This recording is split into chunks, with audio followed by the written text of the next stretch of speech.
Good morning, everybody. Welcome back to the channel. I'm here at a nature preserve in the Hudson Valley of New York. I've never been here before, so this is going to be very interesting. Although I can hear, the wind whistling through the trees, but I also might be able to hear a cascade somewhere in the distance. So I'm going to go and check that out. Hopefully, I am going to find some waterfalls. It's been 3 years now that I've been on YouTube, and I think I want to share a few thoughts along that as I'm walking along and scouting this new location. So let's go and we'll have a talk.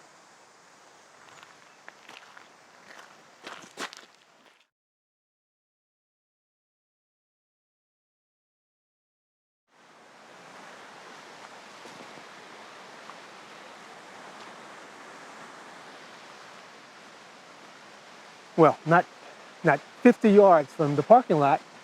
I've got a stream here and a little cascade, and this is going to be my first composition because I just can't resist a good cascade.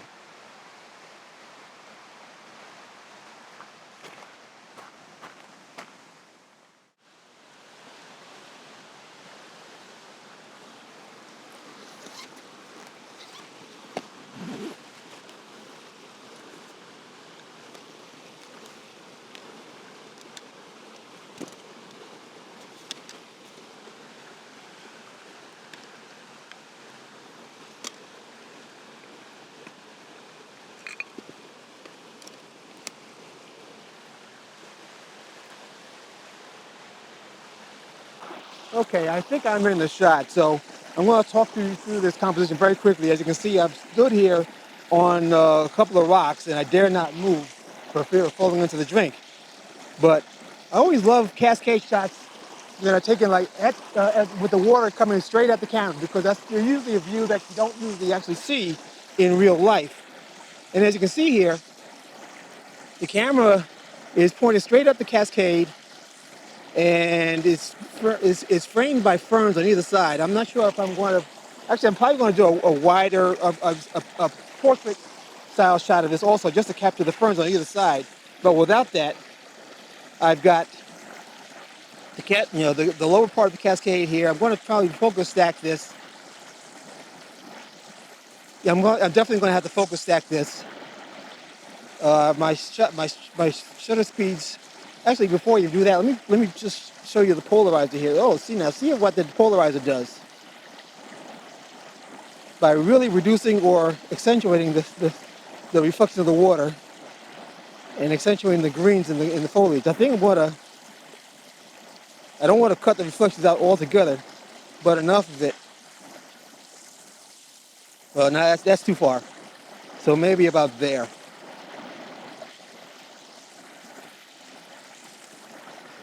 Now my settings right now with the polarizer on are 2.5 seconds at f11 and ISO 125. But I don't want to. I think I want to move that ISO up to about 400, and that'll get me down to. Well, let's see. It still has to be 2.5 seconds. No, I see. But that's overexposed. That's why I want to change the shutter speed down to 1 second. There. That's right. So 1 second, ISO 400, f11. I'm going to focus stack this starting on the front of the cascade and moving back. And then once I put this together, I'm going to do a horizontal version also. And whichever works out best, or even if both of them work out best, you'll see them right now.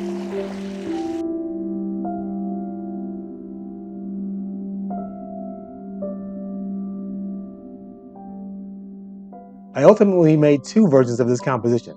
For the first, I focus stacked 5 images going from front to back. The lens wasn't quite wide enough to capture the foliage left and right of the cascade, so I next took 4 images panning left to right and combined them into a panorama. Which do you prefer? Let me know in the comments.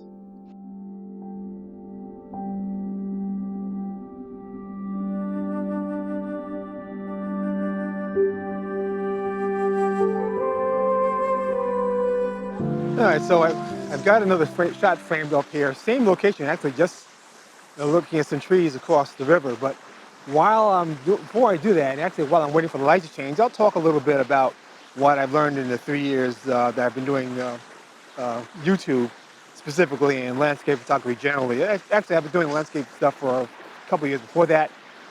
Before that, I shot mostly birds, and I really love shooting birds. In fact, I found that the two things I like shooting the most are birds and wildlife.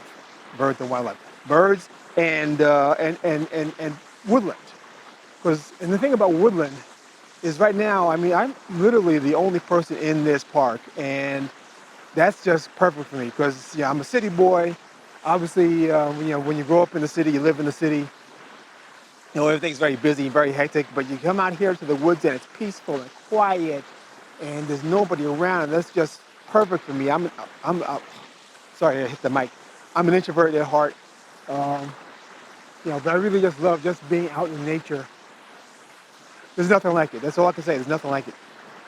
And as long as I'm almost 70 years old, so I've got, well, I still got a good amount of time, I think, to shoot. But as long as I can able to get around and shoot, I'm going to shoot because there's just nothing like it. I want to show you what I've got here. Basically, as you can see, I've got this old gnarly tree framed up right here, and the other tree right over here. Those are the two main subjects, but this one in particular, I really just love its shape. It looks like it's got a story behind it.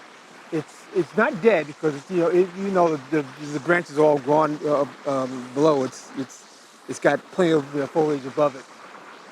But I'm going to take a shot here. Actually, I'm going to adjust the light a little bit because of my exposure. I was waiting for the clouds to come, and the clouds have come. And now it's almost too dark, but I think I've got it just about now, right here now. So F11, 2.5 seconds, ISO 100.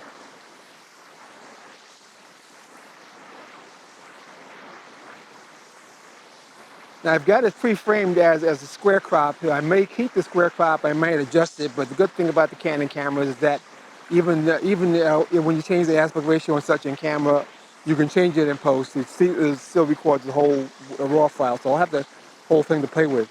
But I really like how this is. I mean, I love the ferns that are around the base there. I might just turn the camera just slightly, capture more of the ferns, take another image.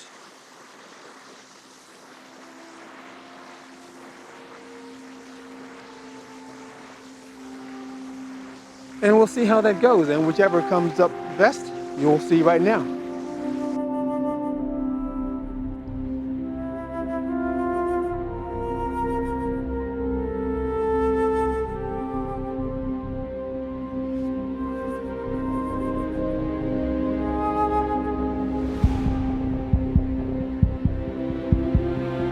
Well, I'll tell you what, I'm definitely going to be back here for the fall because these woods are spectacular and they're going to be even more spectacular with fall foliage.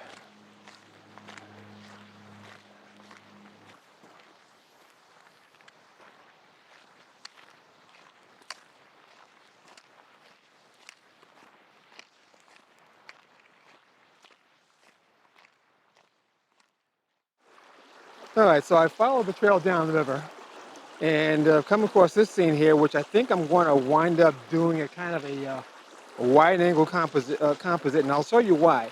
As you see here, basically I've got two strong foreground elements, this boulder that's here and this full cascade that's here. Now right now the sun is out. I'm going to have to wait till the cloud blocks it, but you can see I've got a fairly harsh highlight there, but I'm going to be able to control that just by using the polarizer. Beyond that, got a fallen tree and a couple of other trees that are kind of crossing over. But right now the light is terrible for this shot, so I'm gonna have to wait a little bit. What I think I'm gonna do is do a wide angle composite from here to about here, and maybe raising the camera up a little bit just to get a little bit of the trees, but not too much because I got some sun glare there. So I'm not going to bore you guys with seeing the whole setup because I got to wait for the cloud to come over and pass the sun, which right now looks like it's going to be a while because got kind of clear blue sky. So this is going to wait a little bit. It's funny, the light was perfect when I set up here, and as soon as I came out, as soon as I came over, the sun came out. But anyway, once the highlights are gone, I'll take the shots, and you'll see the results right now. It took about 30 minutes for the shade to overtake the scene and last long enough to expose the 5 images I used for this panel. Ultimately, I don't think the subject is strong enough, but what do you think? Let me know down below.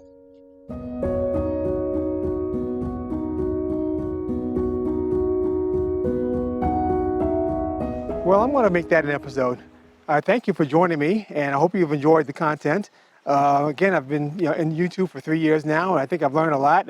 I've learned a lot about my own photography. I've learned a lot about myself, and I hope that some of you have picked up a thing or two from my travels also.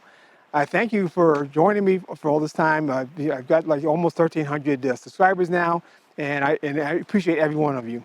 If you like what you've seen and you want to see more and you're not already subscribed, please hit the subscription button that's right down here and hit the notification bell that's right next to it so that the next time I upload, you'll see it right away.